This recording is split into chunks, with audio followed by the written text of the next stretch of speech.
Hey, friend, it's Michael, and I've got a question for you. How do you define peace?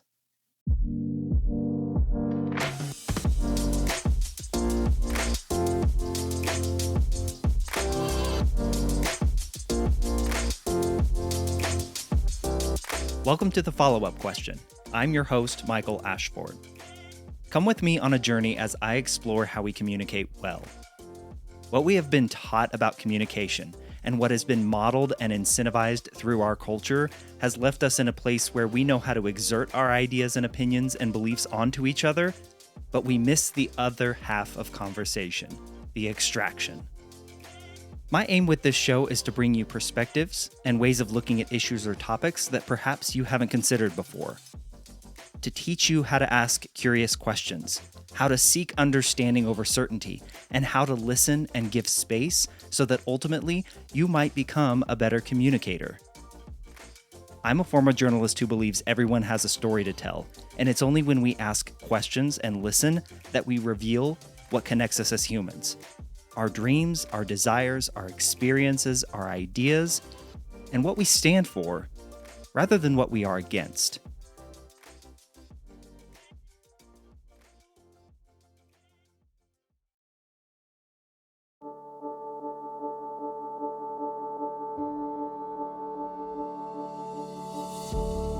I am so pleased to welcome back to the follow-up question, John Noltner.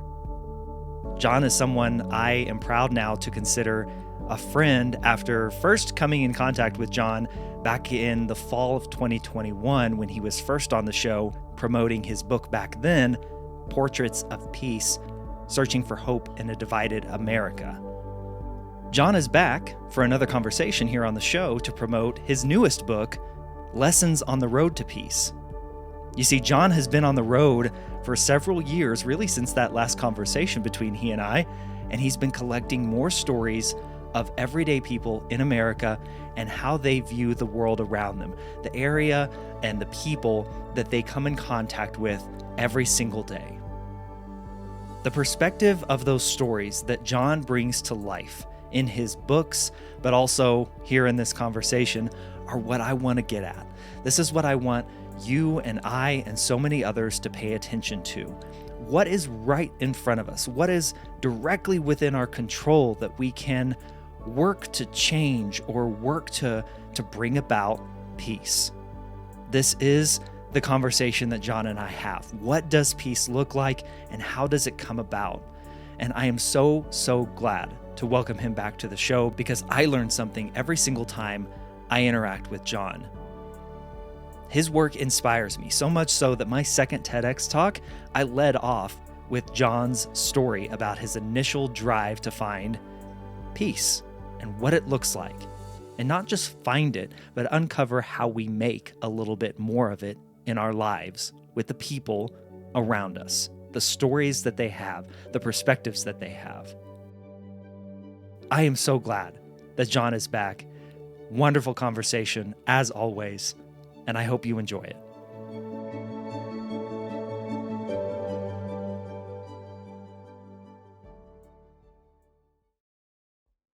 Well, John, it has been, I guess, 2 years, maybe longer since you and I first spoke, but man, how are you and where in the world do we find you today? The bigger question is, where in the world was I last time we talked? I don't even remember where we did that interview from, but it was somewhere on the road because we were nomads at the time, right?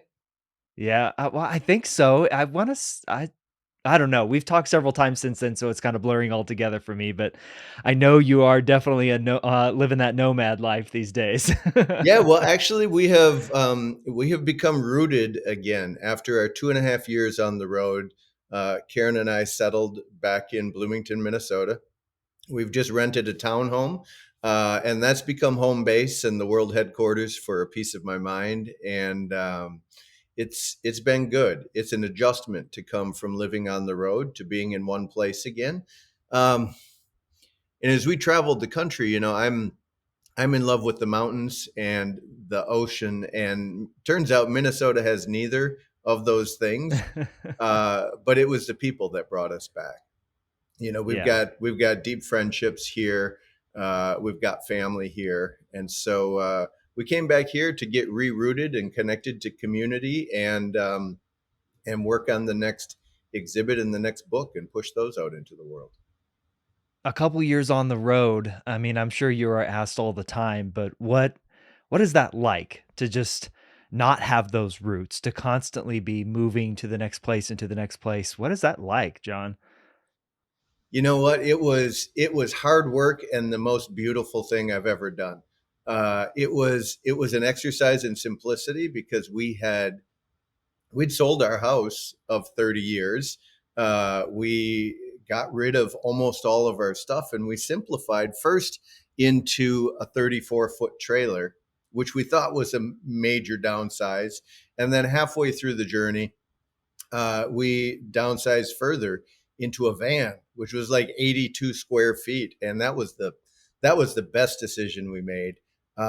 Life was simple. There were logistics every day of figuring out where you were going to sleep and where you were going to do laundry and all of those things. But life was sort of pared down to its essentials, and it became about sort of the journey and the relationships we could encounter along the way. And it was, yeah, it was beautiful. I highly recommend it. Why'd you do it?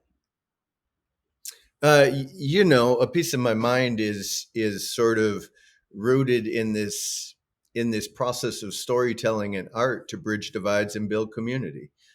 We wanted to use stories to rediscover what's beautiful about this place that we live in.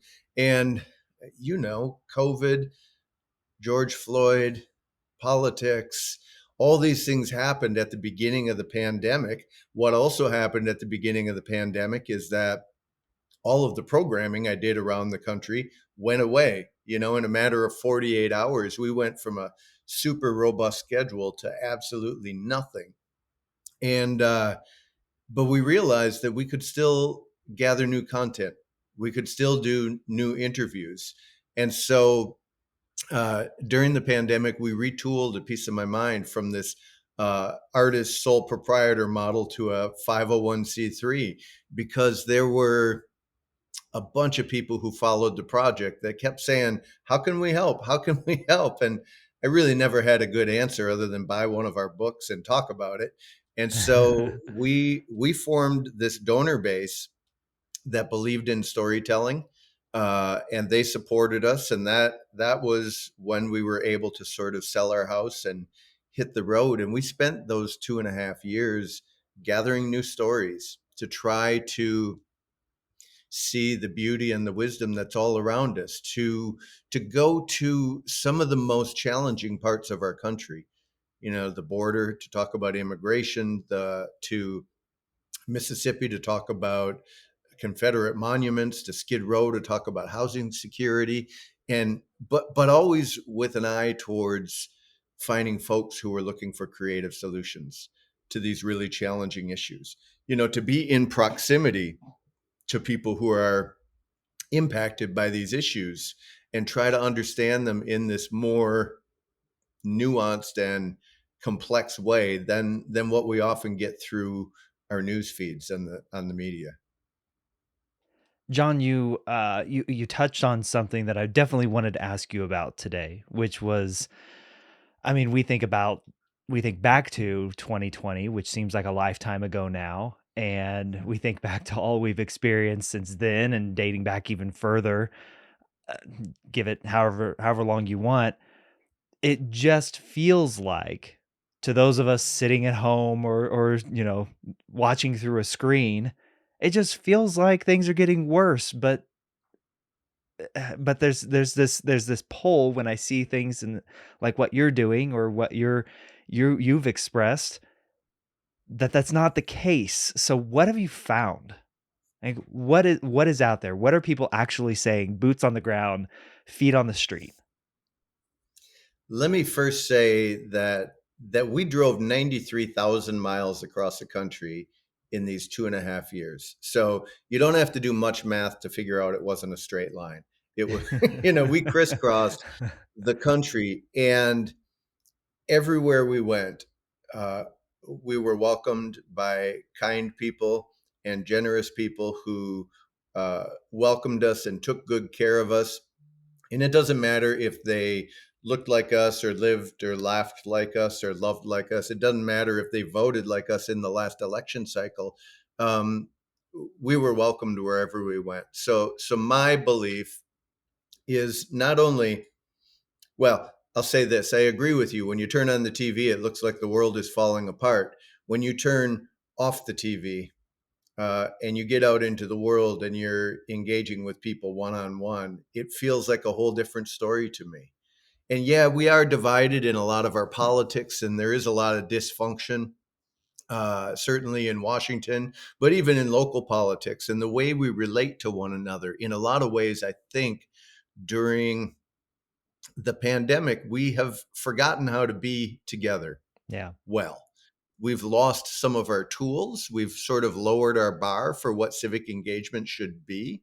Um, and we've, in certain ways, as a society, become a little angrier and a little bit more vocal about that anger.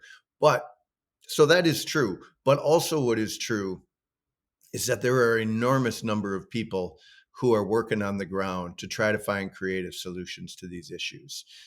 For every bit of anger and hate, there is an outpouring of love and compassion.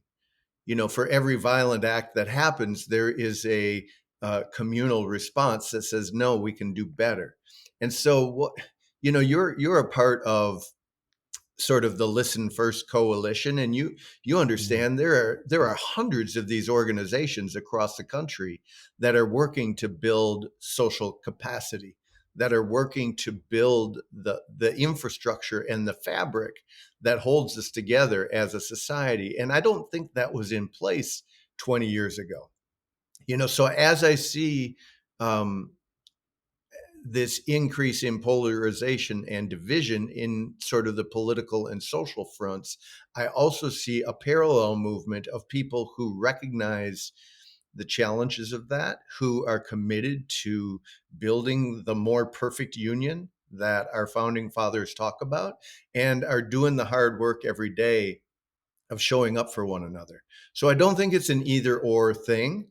I think it's a both and thing. But at the end of the day, when I become frustrated, my antidote is not to dwell on the news and turn on the next station and sort of spiral down that well of anger. My antidote is to go out and talk to the people that I encounter along the way, to meet people who, to intentionally meet people who are vastly different than myself, who've lived different experiences, and try to make connections, to see that humanity in folks. John, that angst and anger that you talked about, that we see so much of a one-sided view of it on social media or on the news, but that is real, it's present, it's in a lot of ways justified and legit, perhaps. Um, what is can you give us some nuance to what that actually feels like, looks like when you are talking face to face with people versus, from behind a screen? What does that nuance and angst and anger look like, feel like when you're there in person? Can you give words to it? I can try. It's a great question, and I'll tell you, what it is. What it is not is diving into that most contentious issue right away, which is what we do in social media. We jump instantly to the most contentious thing. We find all of the reasons to be outraged, and we express our outrage loud and clear. And certainly there are a lot of things to be outraged about in the world. But when I sit down in a one-on-one situation with people, we don't start there. Even if we expect that it's going to get there into the difficult stuff at some point, we start with common ground. When I start my interviews, the very first question I ask everybody is, if I didn't know anything about you, what would you want me to know? Because in that exchange, I get to empower that other person to own and control how they want to be seen in the world. I don't have to put my labels on them. I don't need to uh, come back right away and say, "Oh no, that's not right. That's not right. You're thinking wrong about this." I get to open a conversation, and we get to build some rapport and relationship. And I think that's the part that's sorely missing in our social exchanges.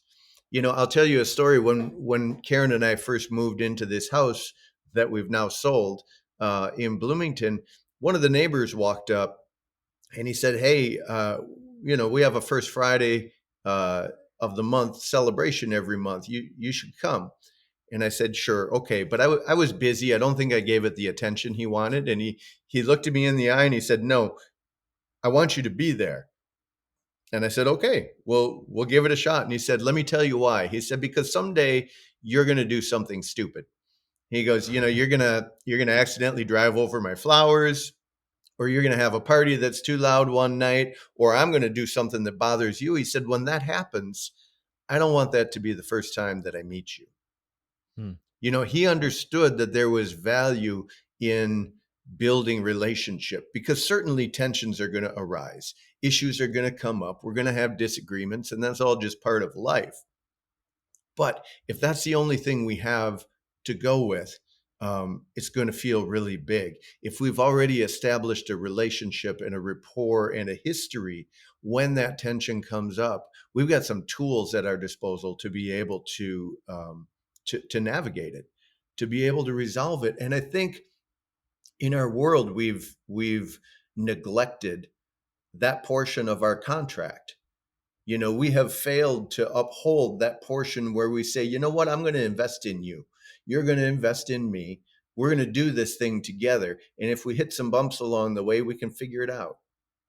I think that's when, I don't know if this gets to your original question, but when I'm out on the road, when we have the luxury of time to really, and this is a luxury of time that we experienced, that we were able to sort of navigate the world like this and sit in relationship with people from all these different backgrounds.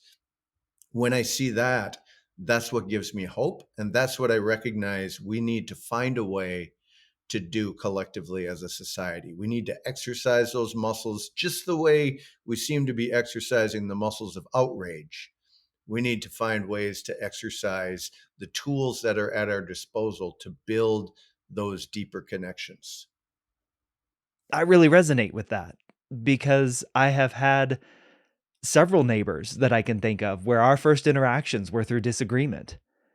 And that's Hmm. really unfortunate. And we've since, apologized and made up and are, we're on good terms. But um that jump to not communicate. That what I guess my question that I want to ask you from all of your travels and your experience, John, is like, what does it take to make that step towards having that conversation just like your neighbor did, where I don't want this to be I want this to be the first time we interact in a pleasant a pleasant way where we can get to know and understand each other rather than what we all know will ultimately happen, which is, disagreement or somebody does something wrong or says something wrong. What needs to take place? And why does that gap feel so large to folks? It has to me before, certainly. Like I said, with my neighbors, just taking that gap to know and understand somebody's story or to leap over that gap. I'm asking a really windy, long-winded question here, but do you get what I'm saying? Oh yeah, you're talking my language, windy and windy questions. Um, we need to have a little bit of courage, and we need to have a little bit of confidence that this is worth doing. I think in that process, we need to have a little bit of grace with one another, because uh, sometimes it is hard to make that first step.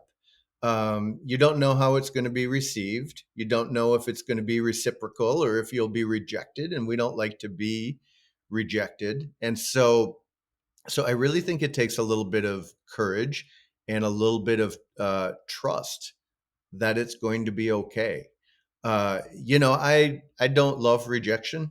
Mhm. I'm pretty human that way. And there are times where um, I get rejected, where I'm really, making an attempt to make a connection and whatever, because of history, because of social dynamics, because of demographics, because of what is happening in somebody's life at that particular moment in that particular day, it gets rebuffed, and that's hard for me. And so in those cases, I think you also need a little bit of determination. That perspective that every one interaction is not representative of all of them. And so for me, people have said about this trip around the country, they're like, "Whoa, you must have been brave to sell all of your stuff and to leap into that." But it hasn't ever felt brave to me. It has felt like a natural extension of the work that we do for a piece of my mind. And so, what I would encourage people to do is start small, and you want to experience some moments of success. And Mm. I mean, this is a great thing about being 50 some years old. You have a track record and you can start to see patterns. And I can tell myself, ooh, that one time that sort of stung when I got rejected. But you know what? Those 23 other times when my attempt was well received and we actually did make a great connection, those are rewards and those are encouragements and those are reminders that if we try to insulate ourselves, we might protect ourselves from some of that discomfort of feeling rejected. But in the process, we also remove the potential for these deep connections and these really beautiful moments and little bits of energy that we can exchange with one another. And so, after half a century of trial and error, you start to recognize some patterns, and that actually, this reward is certainly worth the risk that I'm putting out there. So I mean, it's as simple as being in the grocery store, and my kids continue to mock me a little bit for this, but I'll look at the person behind me in the grocery store and see that they've got a particular brand of popsicle, and I'll go, "Oh man, I love those popsicles. Nothing like it on a hot day, right?" I've maybe never had that kind of popsicle before in my life, but it's just like this little opportunity to open up an exchange. Just this, or to look at whatever somebody has in their cart or whatever they're wearing and say, "Ooh, there's a team that I love," or "Wow, I really, I watched that movie last week. It was really great. I hope you enjoy it." Just those little glimmers that can open up these great moments. Um, Sometimes it's like a little game to me.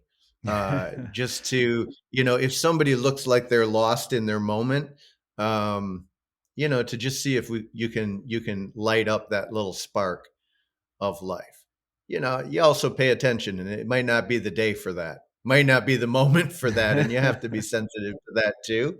But um, more often than not, it just makes this sweet little connection for just a moment. But man, you you talk about coming home from a commute and one person cuts you off in that commute and that sort of sticks with you, that frustration. But that moment in the checkout line where you make a connection with somebody, that sticks too. And you can ride that energy for quite a while. And I think we, as human creatures, we need that. We want that. We thrive on that.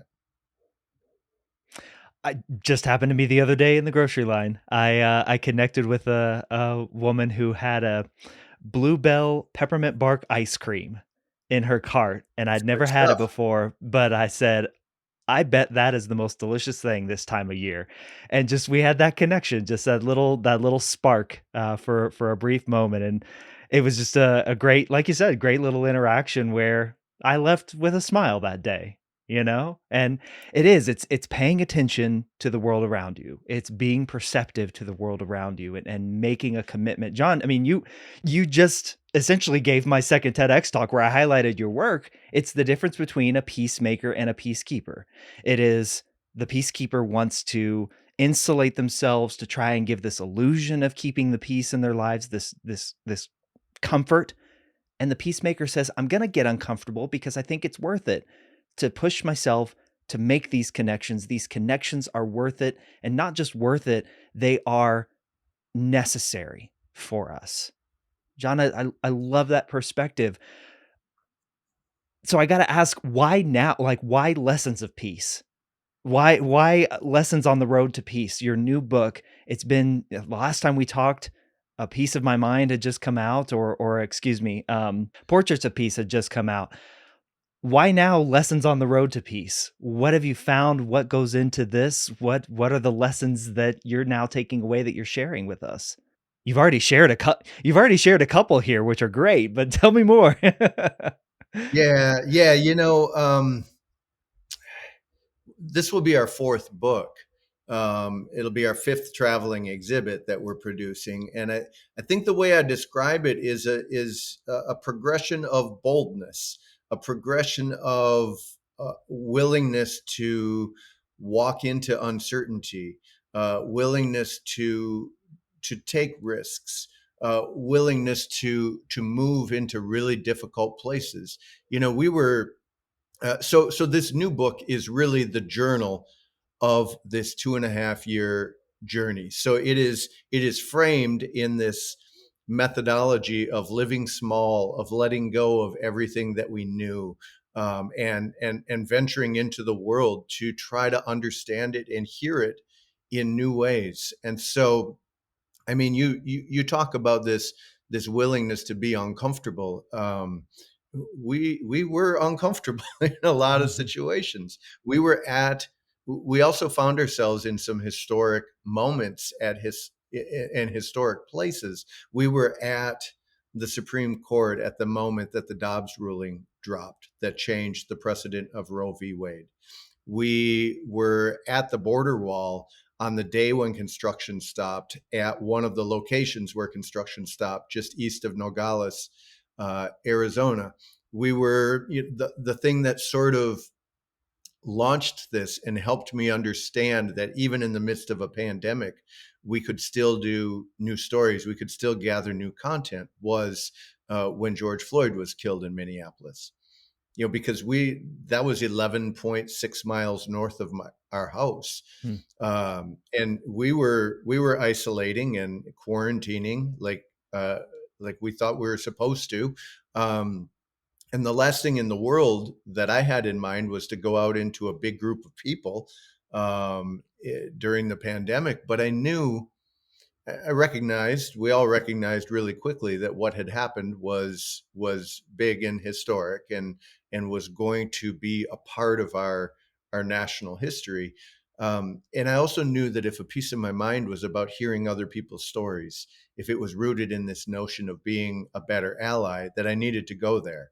And so went to that intersection every day for the first week, after George Floyd was killed, to ask people, what do you want to say, and gather stories for our sort of studio series.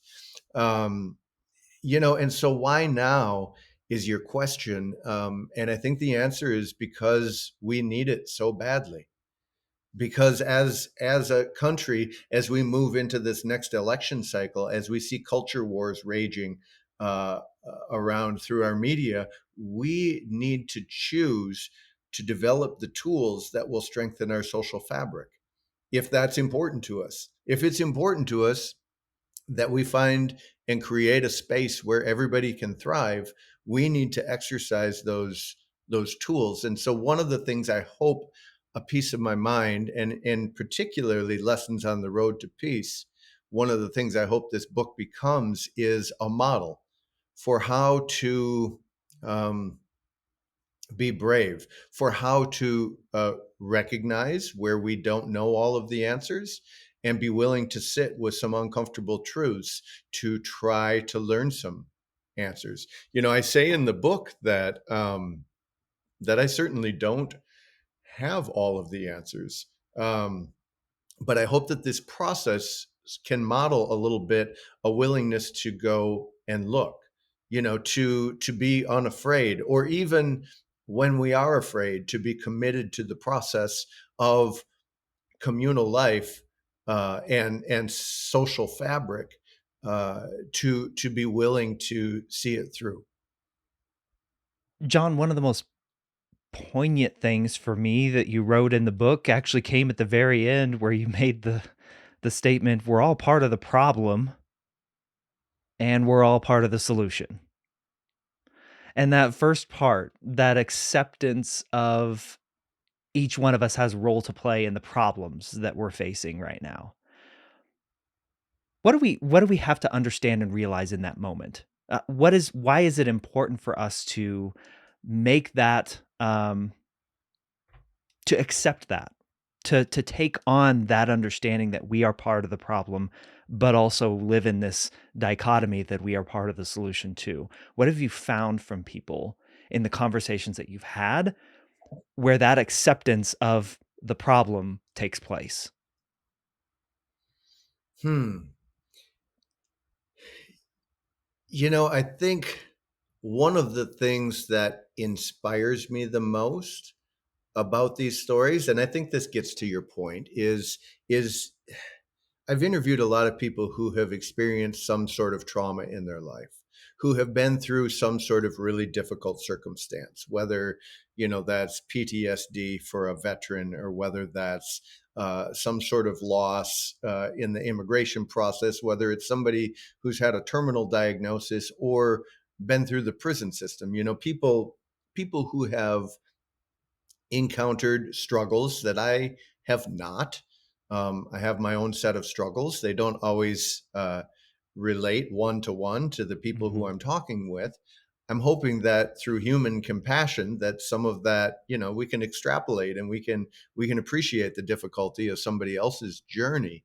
But what continues to inspire me, and the stories that we tend to gravitate towards, are to those people who recognize that that is not the end of their story. This challenge, this difficulty, this hurdle does not define me, and somehow find a way to move through it towards healing, towards wholeness, towards flourishing, um, but then go one step further and recognize that their experience can then be used to help somebody else that might be a little bit behind them on the path. And so for me, that recognition that we all have something to bring to the table to create change, to help somebody else along the way, someone who struggled with addiction and found their way to recovery. Rendell Sam is a man who I interviewed, and he said he finally found his path after many attempts. Finally found the one that stuck, and now he helps other people find those resources. And his quote that I love so much is that I decided to recover out loud so that others didn't have to struggle and die in silence. Mm. And just that commitment to recognize the pain and the need for healing in the world, and then our own capacity to deliver it. I think that there are times where we suffer from uh, wanting someone else to fix the problem. Oh boy, they really have to do something about that, or they have to pass a law to change that, or they have to do this, or they have to do that. When in reality, we all have a little bit more power than we recognize. That one of my favorite experiences at this church that my wife and I go to, former pastor, I came in and I said, "Boy, I'd sure like to be a part of a church that has some sort of global vision. Either does women's health or microfinance or education. I don't care what it is, but it'd be great to be a part of a church like that." And he said, "Well, that's a great idea." He said, "Why don't you go ahead and do that, and I'll support you any way that I can." And that was an aha moment for me, where I realized that the church, or your school, or your community is not, this living, breathing organization. It's just a bunch of people who get together and can choose to do something if they want to. And that was really, I was in my 20s, I suppose, and that really was an aha moment for me. I'm like, "Oh yeah, I could just do that." And then automatically, by default, I am a part of a church that has that sort of vision, because I'm bringing it to the table. And I think when we look around our world, uh, yeah, of course, some of these problems feel really big and challenging, and like the problems are bigger than the solutions we can bring to the table. But I bet if you don't have to solve world hunger tomorrow, you don't have to solve climate change tomorrow, but I bet you can be engaged in part of the process. I bet you can be involved in a part of that solution, and I think the reluctance to begin um, collectively hurts us.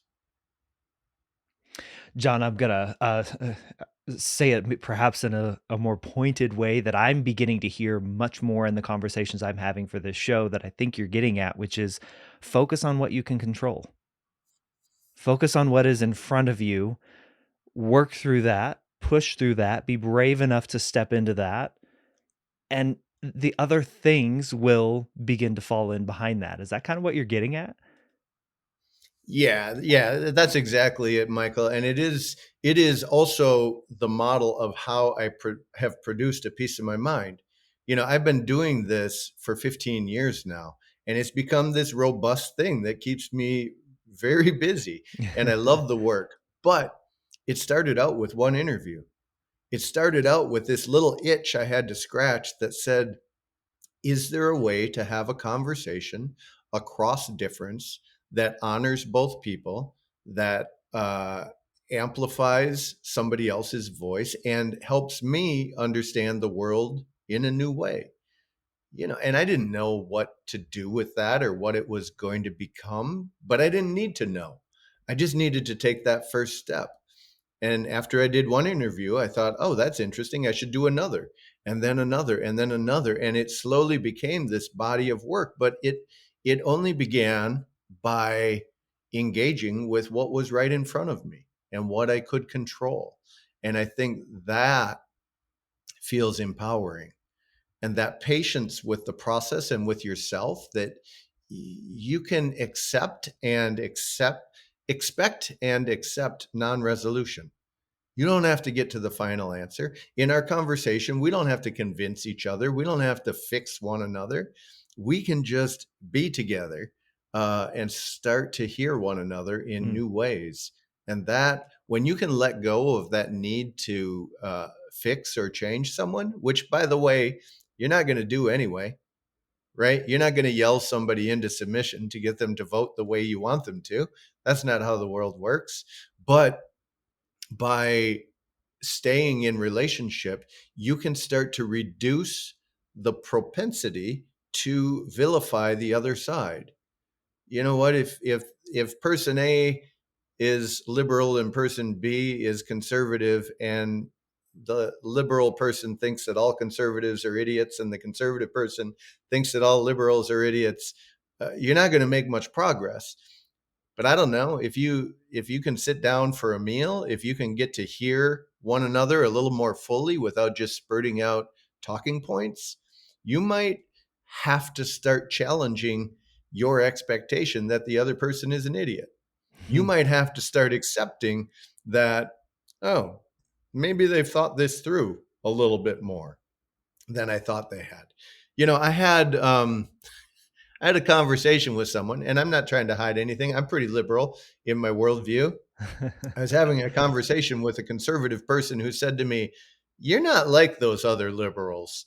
I'm like, "Actually, I think I'm like a lot of them, but maybe you haven't taken the time, or maybe they haven't taken the time to sit down and talk with you to sort of see that fuller picture of who the human being is." And I think we're all guilty of that. Yeah. We've all done that to the other side in one way or another. Yeah, one of the dangers in getting into that mindset of a peacekeeper is you begin to think that you are unbiased and that no everyone else is the one with the flaws in thinking and the biases. Um, John, I know I don't want to ask you what's your favorite story from the new book as we begin to wrap up here, but I do want to ask you, with everything that you've talked about, is there a story that you think best exemplifies everything that you've been talking about up to this point of stepping outside your comfort zone, of realizing there is a lot more nuance to quote unquote the other side's views? Is there a story in the new book, Lessons on the Road to Peace, that you think you could point to that If we understand no one else's story, it's this one. Any that come to mind? Yeah, there's a flood of them, Michael, but there is one that I come back to pretty regularly when I try to encapsulate what this project is, what it can be, and the message that I hope people hear. And it's when we were in Charleston, South Carolina, and I had gone there specifically to talk about some of the historical ramifications of slavery. You know, one of the largest debarkation points for people who were enslaved was in Charleston. Yeah. Uh, there is a lot of history. We went to the Magnolia Plantation, which has done a really good job of recontextualizing their history to not just talk about the big plantation house and the owner that lived a luxurious life there, but to also present the facts around the people who were enslaved, whose labor was stolen, who moved that economic engine for the South. And but when we were down there, also in Charleston, is Mother Emanuel Church, where I think you'll remember in 2015, Dylan Roof, a white supremacist, asked to be welcomed into a Bible study on Wednesday night, and he was. They invited him in. He sat with the congregants and the pastor for an hour while they talked about the Word of God. And at the end of the night, when they all bowed their heads to pray, he pulled out a gun and he shot and he killed 9 people. Mhm. Just this horrific breach of trust, this horrific uh, tragedy, and rooted in hatred, rooted in white supremacy.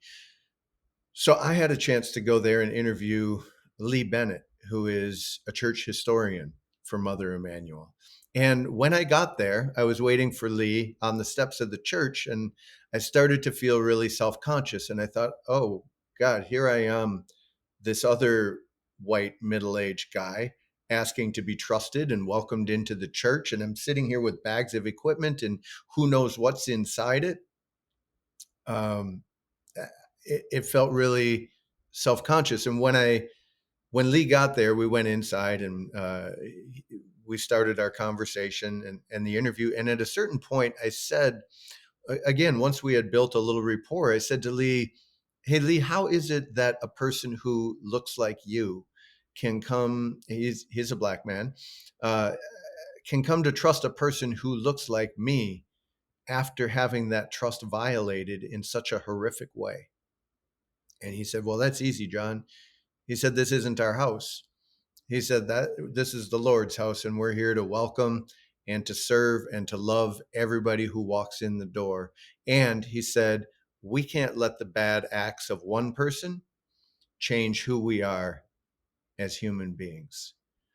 You know, and if you remember right, the congregation came out and forgave Dylan Roof publicly uh, almost instantly, like within 24 hours, which was astounding to me. But when I heard Lee's statement, I thought how filled with grace that was, how empowering that was, that no matter what was happening around them, no matter how the world had impacted them, they still had control over how they were going to respond to the world.